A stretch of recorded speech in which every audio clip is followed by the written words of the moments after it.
एक बार फिर से ग्लेशियर फटने की खबरें आ रही हैं। जो तबाही नेपाल ने देखी थी, अब उससे भयानक तबाही दर्ज हो सकती है, ऐसा कहा जा रहा है, क्योंकि 5 गुना ज़्यादा वेग से पानी आगे की तरफ बढ़ रहा है।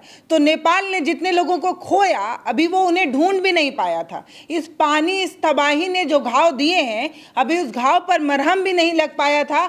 तभी अब खबरें ऐसी आ रही हैं कि ग्लेशियर फिर से पिघल रहा है, 5 गुना ज़्यादा तबाही ला सकता है।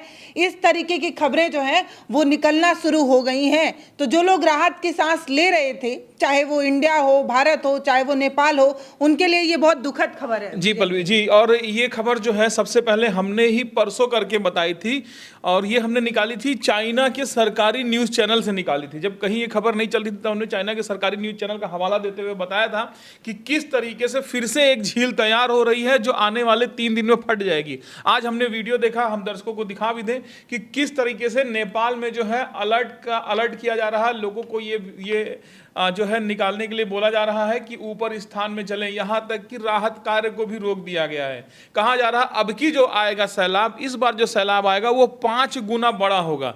ये रसुआ के उसी क्षेत्र में आ रहा है 5 गुना, जहां अभी वहां से लोग उबर नहीं पाए। अभी आज का आंकड़ा है 580 लोगों की बॉडी मिल चुकी है और अभी 2000 लोग गायब हैं पल्लवी, है ना।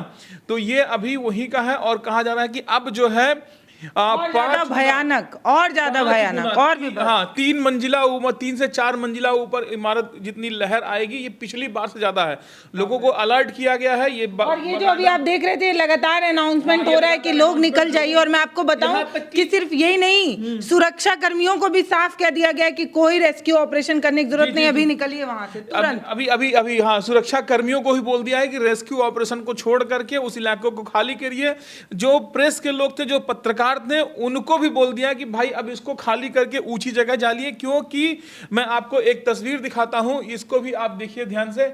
ये तस्वीर जो है ये उसी लेक से पानी आ रहा है। ये पानी जो है, आप इसको ध्यान से देखिएगा, ये पानी जो है ये पानी मटमैला है और ये पानी उसी झील से आ रहा। मटमैला होने का मतलब है कि झील के आगे जो मड है, जो एवलांच के बाद जो मलबा गिरा था, अब पानी बाउंड्री बनी थी, यस, अब पानी जो है उसके ऊपर से होके गुजर रहा, इसलिए इतना मट्टी और इतना कीचड़ वाला पानी लिया हुआ है। आप दूसरी नदी को देखिए जो यहाँ से मिल रही है, वो साफ है, लेकिन ये अमूमन देखिए पहाड़ों पर पानी जो है साफ आता है ना, बिल्कुल हम लोग देखते हैं। अब यहाँ देखिए, यहाँ ये मटमैला पानी आ रहा है, मतलब पानी अब ओवरफ्लो हो रहा है। कुछ दिन पहले हमने जो रिपोर्ट बनाई थी, एक बार उसको फिर से लोगों को बता दें कि हमने क्या रिपोर्ट दी थी। ये आज सुबह ही हम बता रहे थे कि त्रासदी हो सकती है, ये और अब वो रिकॉर्ड भी, हाँ ये रिपोर्ट देखिए, ये वाली थी, इसके हवाले से हमने बनाया था। ये ना, ये भास्कर ने भी चलाया था, और अभी मैं आपको वो वीडियो दिखाता हूं जो चाइनीज एजेंसी द्वारा जो है वो जारी की गई थी। तो पल्लवी ये देखिए, ये जो है ये वीडियो जो है, ये वीडियो जारी किया गया था परसों के दिन चाइनीज सरकारी न्यूज चैनल के द्वारा, है ना, प्राइवेट न्यूज चैनल। उन्होंने ऊपर से एरियल व्यू का फुटेज जारी किया था और कहा था कि जो मलबा गिरा है लेंदे नदी में, अब उस मलबा की वजह से पीछे की तरफ पानी इकट्ठा हो रहा, हो सकता है इसका जिक्र हो रहा होगा। ये जो है ना, ये हाँ, ये पूरा मलबा ये गिर करके इसमें इकट्ठा हुआ। ये लेंदे नदी है और लेंदे नदी इस वैली से गुजर रही यहाँ पर। अब इसकी वजह से पीछे जो है वो झील बन रहा है। उस दिन तक, परसों तक बोला गया था कि इसमें जो है वो 20 लाख घन मीटर पानी जो है वो इसमें है, और हर रोज 10 लाख घन मीटर पानी इसमें भरेगा। इस हिसाब से 50 लाख घन मीटर पानी होगा।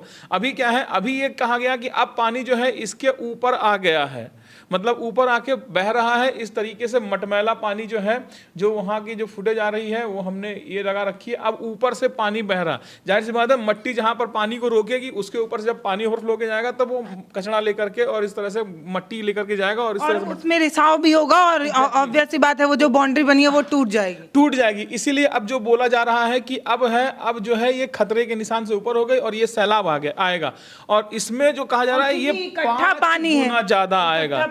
सबसे बड़ी बात है कि 5 जो अभी त्रासदी हुई है उसका 5 गुना ज्यादा आएगा। 3 से 4 मंजिला ऊपर इमारत जितनी पानी आएगा, है ना।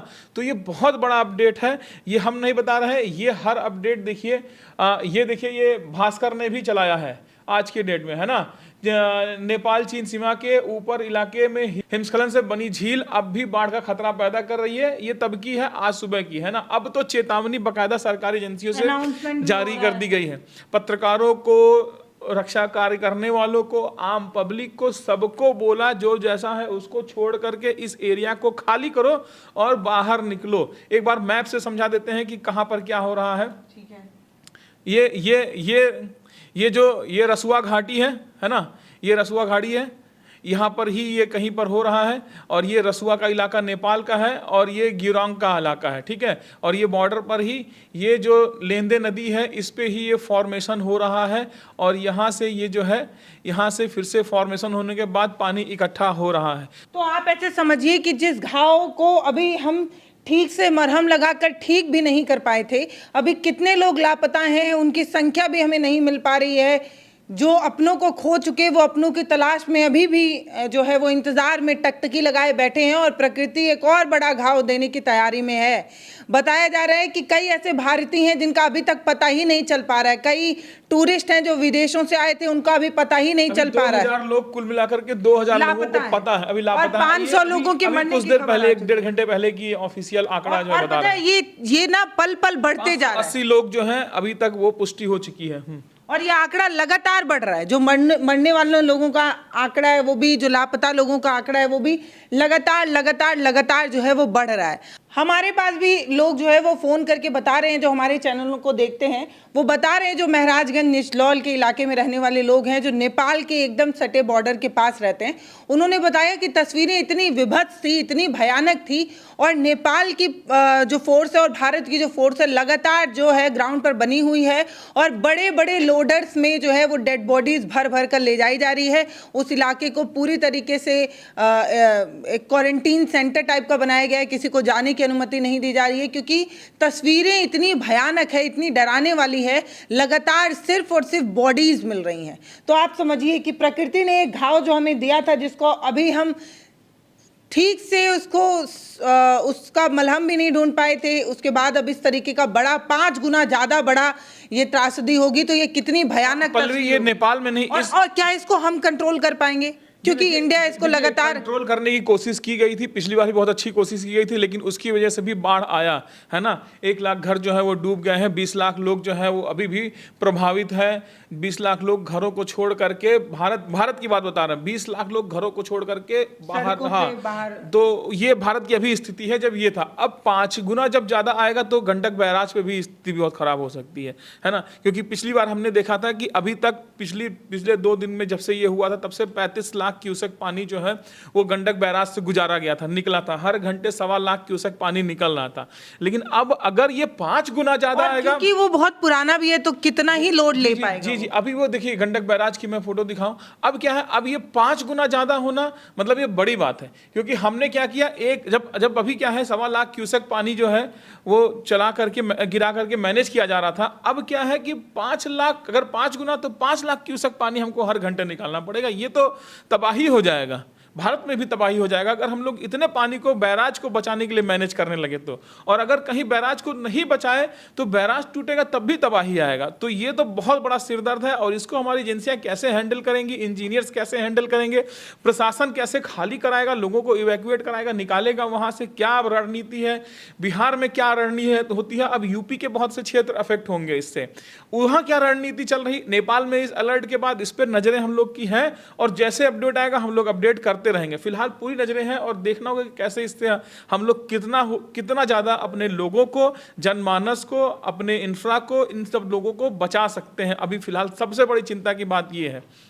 और ये जो गंडक बैराज का ये जो डैम है ये काफी पुराना भी है, 1962 का डैम तो है। अगर इस तरीके का पानी का बहाव या फोर्स आता है इसके ऊपर तो क्योंकि ये पुराना भी है तो इसको संभालना भी बहुत मुश्किल होगा। क्योंकि मशीनरी उतनी अच्छी नहीं है, बिल्डिंग भी बहुत पुरानी। अभी की क्षमता कही जा रही है कि 8.5 लाख क्यूसेक पानी ये बर्दाश्त कर सकता है, लेकिन 5 गुना पानी, 5 गुना आना ये बहुत ज्यादा हो जाएगा। क्योंकि पहले से ही वो गंडक बैराज पर दबाव है और ऐसा नहीं है कि चीन ने बताया नहीं, अब तो लगातार चीन भी अपडेट दे रहा है कि ग्लेशियर लगातार पिघल रहा है, तो चीन की तरफ से भी अपडेट आ रहा है। नेपाल भी अपनी त्रासदी और उस सारी स्थिति को संभालते हुए अलर्ट कर ही रहा है। तो लगातार सबकी नज़र इस प्रकृति द्वारा ढहाए जा रहे कहर पर जो है वो सबकी नज़र है, और सब बस यही दुआ कर रहे हैं कि चीज़ें जल्दी से जल्दी नॉर्मल हो, लेकिन ऐसा होता नज़र नहीं आ रहा है, क्योंकि जिस तरीके से ग्लेशियर अब पिघलने लगा है और जिस तरीके से रिपोर्ट दर्ज होने लगा है, अभी हम अनुमान लगा रहे थे कि ये चीज़ रविवार तक होगी, कहा जा रहा था कि ये चीज़ होगी, लेकिन अनुमान था रविवार तक होगी, लेकिन अब ये बताया जा रहा है कि ये अभी होना शुरू हो गई है। तो आज रात भी बहुत भारी है उन लोगों के लिए जो नेपाल में रहते हैं, आज रात भी बहुत भारी है। जो नदियों के किनारे रहने वाले हमारे लोग हैं, भारतीय हैं, उनको भी बहुत डर है ना, क्योंकि पानी आएगा तो वो बहेगा ही, रुकेगा थोड़ी, वो तो बहेगा ही। तो एक डर का माहौल है। लगातार जो हमारी एजेंसियां हैं, जो हमारी सरकार है, उस पर भी बहुत दबाव बन रहा है। पानी तो चीन में है, लेकिन वो इस तरीके से भयानक वेग से आ रहा है, भयानक प्रेशर से आ रहा है कि उसे संभालना मुश्किल हो रहा है। तो हम लगातार इस चीज पर अपनी नजरें, पानी जो करंट है, पानी का वेव करंट है, वो बहुत ज्यादा होने वाला है, क्योंकि 5 गुना पानी अगर उस संकरे एरिया से, जो हम लोगों ने बाहर वीडियो में बताया, यहाँ पर थोड़ा सा और बताइए उसके बारे में। यहाँ पर नदी बहुत पतली हो जाती है। जब ये पानी देखिए यहाँ से निकलेगा, तो ये पानी जब यहाँ से नहीं निकलेगा, ये पानी पूरा इधर से भी फैलेगा, इधर से भी भारत में आके पूरा बिहार के, अगर आप देखेंगे तो यहाँ से बिहार का बॉर्डर शुरू होता है, और ये कोसी देख रहे हैं, यहाँ पर बिहार का इतना लंबा बॉर्डर है, और ये पूरा पानी हर तरफ से निकलेगा। यहाँ से गंडक आ रहा, यहाँ से बूढ़ी गंडक आ रही, इधर से कोसी आ रही, इन नदियों में पानी आएगा। सारी नदियों का पानी जाके गंगा में मिलेगा, और गंगा भी उफान में आएगी, और गंगा जाती है बंगाल में, और बंगाल से बांग्लादेश में जाती है। तो ये बहुत बड़ा खतरा सिर्फ भारत ही नहीं, आगे बांग्लादेश पे भी होने वाला है, क्योंकि अब पानी बहुत तेज से आएगा। अगर मैं आपको यहाँ दिखाऊं, तो जैसा हम लोग पहले से बता रहे हैं कि ये जो है, अब ये हमारी गंडक यहाँ से भारत में आती है, और इसके पहले नेपाल में नारायणी आप देखिए, तो ये एक तो पहले इतना पतला है, और दूसरा 5 गुना पानी है। तो ये एक तो प्रेशर है, जगह कम है, तो ये किस तरीके की, और पानी बहुत 5 गुना बहुत तेजी से आना, मतलब यहाँ देखिए नदी चौड़ी भी है, तो एकदम ये भी इलाका डूबा हुआ है। ये इलाका जो है, ये नारायणपुरी टापू से पहले ये देवघाट का इलाका जो है, ये सारा पूरा डूबा हुआ है। ये है ना देवघाट, ये पूरा पहले से ही पानी में डूबा हुआ है। अब 5 गुना पानी अगर इसमें आएगा, और यहाँ से भारत में एंट्री के लिए, यहाँ ढलान है, और भारत में एंट्री के लिए बहुत पतला है, ये 22 मीटर का सिर्फ नदी है ना। तो यहाँ से जब पानी गुजरेगा, तो पानी की स्पीड बहुत बढ़ जाएगी पतले पाइप की, और यहाँ से फिर सीधे बैराज पे आके पानी मारेगा। तो ये बहुत बड़ी दिक्कत का कारण है। हमको लगता है अभी वाल्मीकि नगर बैराज पे, और इधर आप अगर देखें तो कोसी बैराज पे भी स्थिति बहुत गंभीर है। कोसी बैराज की बहुत सारी फुटेज हमारे पास आ रही है, जिसकी हालत बहुत खराब दिख रही है। पानी बहुत तेजी से कोसी बैराज से निकल रहा है, पल्लवी। तो ये सब बताऊं कि सिर्फ नेपाल ही इस चीज़ से नहीं परेशान है, भारत में भी तमाम जो ड्यूटी पर रहने वाले लोग हैं, उनकी छुट्टियां रद्द कर दी गई हैं। जो जलकल और इन तमाम विभाग से लोग हैं, उन्हें कहा गया है कि एक और अपडेट इसमें जुड़ जाता है। जैसे नेपाल ने रेस्क्यू, बाहर से विदेशी टीमों से रेस्क्यू लेने को मना कर दिया था, है ना, यूरोप और भारत और अन्य कंट्री यूएसए से, लेकिन अब उन्होंने बोल दिया कि हम रेस्क्यू लेंगे। शायद इसकी वजह वही होगी, क्योंकि अब त्रासदी बढ़ी है ना, ये बात है। पहले नेपाल को ऐसा लगा था कि स्थिति संभाल लेंगे, क्योंकि पहले पानी ने तबाही मचाई थी, लेकिन जब 5 गुना ज़्यादा आएगा, तो नेपाल भी इस बात को समझ रहा है कि उसके पास संसाधन कम है। मैं किसी न्यूज़ चैनल को देख रही थी, जिसमें बताया गया था कि अभी 2 जहाज जो है वो ऑपरेशन में लगा हुआ है। तो नेपाल क्योंकि बहुत बड़ा देश भी नहीं है, बहुत ज़्यादा संपन्न देश भी नहीं है, तो उसके पास इस तरीके की त्रासदी से लड़ने के लिए जो है वो तैयारी नहीं है। इसीलिए भारत ने जो है वो सपोर्ट दिया था, और क्योंकि हमारा मैत्री संबंध भी है, रोटी बेटी का संबंध भी है, तो नेपाल ने उसे खुले हाथ से स्वीकार किया था। लेकिन अब क्योंकि भारत के पास भी इस तरीके की अब धीरे धीरे समस्याएं बढ़ रही हैं, तो इसलिए मुझे लगता है कि नेपाल ने और देशों से सपोर्ट के लिए हामी भरी होगी, क्योंकि भारत भी प्रेशर में है। ये किसी से छुपा नहीं है कि हम बिहार के उन तमाम लोगों को विस्थापित होते देख रहे हैं, जो पल्लियों में के नीचे अपने बच्चों को, अपने परिवार को लेकर विस्थापित हो गए हैं। तो ये तस्वीर है, इस पर हमारी लगातार नज़र है। इस तरीके की खबरों पर हम लगातार नज़र जमाए हुए हैं कि क्या अपडेट आ रहा है, कैसा अपडेट आ रहा है। आप हमारे साथ जुड़े रहिए, हमारे चैनल के साथ जुड़े रहिए। हम इस तरीके की जो भी अपडेट तुरंत आती है, हम तुरंत आपको अपडेट करेंगे।